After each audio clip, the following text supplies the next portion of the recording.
বিসমিল্লাহির রহমানির রহিম। আসসালামু আলাইকুম রহমতুল্লাহি ওয়া বারাকাতুহু।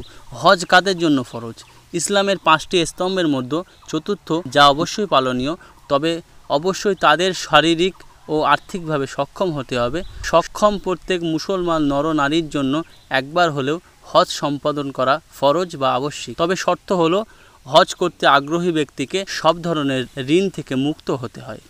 তাছাড়া হজ করতে যত টাকা ব্যয় হবে তা নিজে পরিশোধ করতে হবে। কোনো রকমের ধার বা ঋণ করে হজে যাওয়া যাবে না। এক কথায়, ঋণমুক্ত শারীরিক আর্থিকভাবে সক্ষম ব্যক্তিদের উপর হজ ফরজ। ইসলাম ধর্মের বিধান অনুযায়ী যে ব্যক্তির কাছে মক্কা শরীফ থেকে হজ করে ফিরে আসা পর্যন্ত পরিবারের আবশ্যকীয় খরচ বাদে মক্কা শরীফে যাতায়াতের মোটামুটি খরচ পরিমাণ অর্থ থাকে, তার উপর হজ ফরজ। হজ করতে যাওয়ার সময় মনে রাখতে হবে, জীবনে আর ফিরে আসতেও না পারে, প্রয়োজনীয় সব ব্যবস্থা করে যেতে হবে। আমাদের সমাজে মানুষের একটা বদ্ধমূল ধারণা হলো, হজ করলেই সমস্ত গুনাহ মাফ হয়ে যাবে এবং জান্নাত লাভ করা যাবে।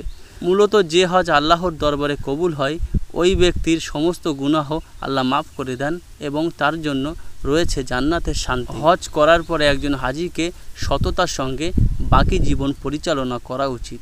আমাদের সমাজে হজ করার পরে এক বিপরীত চিত্র দেখা যায়।